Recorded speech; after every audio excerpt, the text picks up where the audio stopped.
I just even because I think what's kind of neat about this is we are slowly gathering a network of of more people that have really been touched and helped children with special needs. So that once I always had a passion for children with special needs, but I think once you have one, and it just becomes just intensifies that. So we actually, my sister had Down syndrome when I was growing up, and that's why I kind of was interested in that field. But when our third child was born, he seemed pretty normal the first month. He was breastfed. He latched on perfectly like my other children. The only thing we noticed is that his head looked a little odd. And the next day after he was born, the nurse just said, "Do you know why his head looks like that?" And we said, no. And she said, "Well, it was just probably his position in the womb." And that's how they, that's kind of how we just, okay, he was positioned differently and move on. And then a month into his life, he had what looked like a massive seizure. He had been on my shoulder. We were unpacking from a trip, just a little fussy, and I was just kind of patting him, and suddenly I felt him completely stiffen up.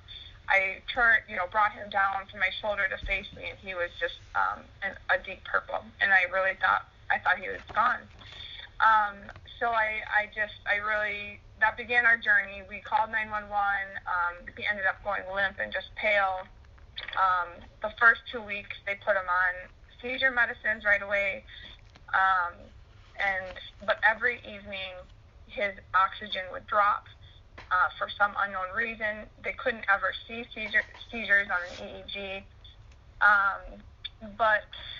So anyways, we kind of fast forwarding the first year of his life, ultimately with hospitalizations and surgeries, and he was on acid reflux drugs. Mayo Clinic had found that he refluxed over 99 times in 24 hours. So he couldn't be put down flat. I carried him all the time. He slept in what was called a Danny sling. And about 3 months old, so 2 months old, they found that he could no longer swallow thin liquids. And so we started thickening his breast milk. And then 3 months in, he lost that ability. And so he was aspirating both thick and thin.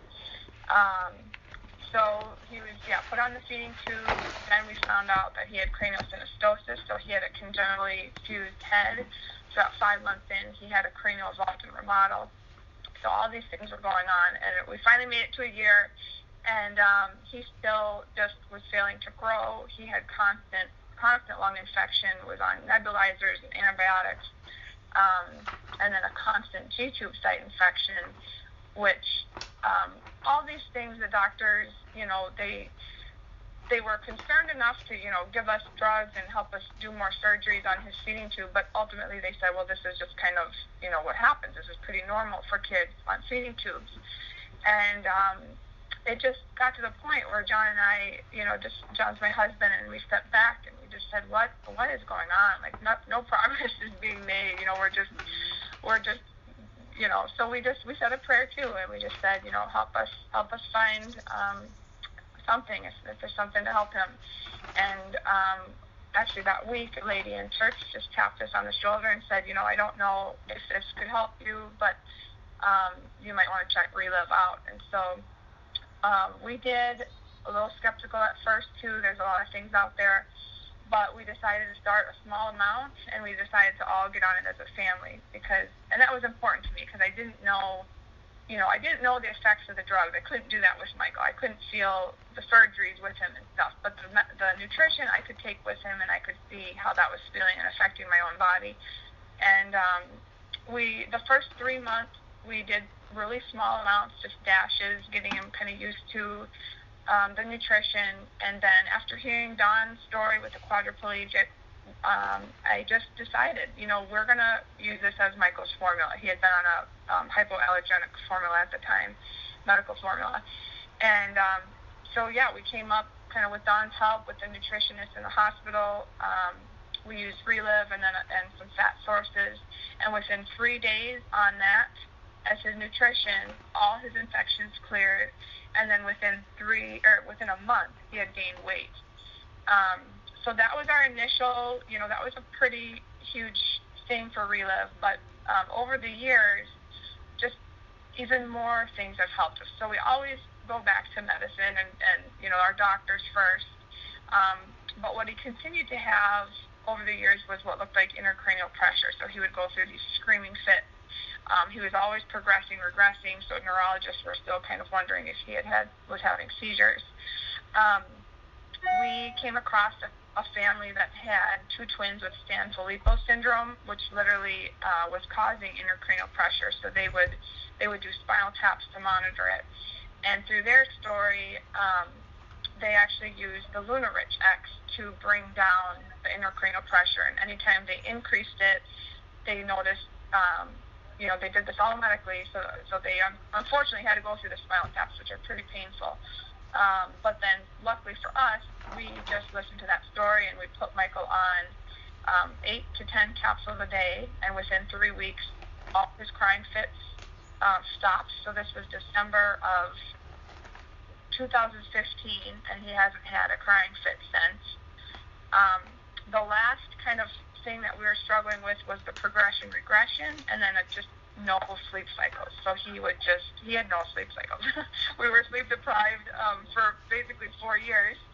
And finally, we heard that reverse age was really helping people kind of get into a deeper sleep. And when we came across this story, Michael had gotten to the point where he would literally stay up a week at a time. He would not sleep at all, and his little body would get to the point, he was just shaking, and he was, he just had a blank expression, and we really thought he was losing his mind. We went to the doctors and the neurologists, and there was a team, kind of observing him, and our medical course was going to be possibly institutionalized for sure, start with a hospitalization, strap him to the bed because he would rip out all his IVs in this state. He was out of his mind. And they had 3 different drugs that they could have tried, but the doctor sat us down and said, literally, it's playing Russian roulette because we don't know how Michael will respond to these medicines. He responds to everything so differently. And so we heard that. We heard the side effects of the drugs, and we heard the story of reverse age, and we said, nobody knows what to do, so we're going to try reverse age. And so we do a scoop of reverse age every night before he goes to bed, and Michael literally now puts his little head on the pillow, covers himself up with a sheet, we shut off all the lights, and he sleeps through the night now. The final thing that we added was 3 scoops of Kids Now. And the reason we did that was we kept hearing that children with autism, not only are guts their issue, but we need some high-powered brain food. And just it seems like those, he's a pretty big boy, and we had him on a lower dose, and so we just decided to up it to 3 scoops.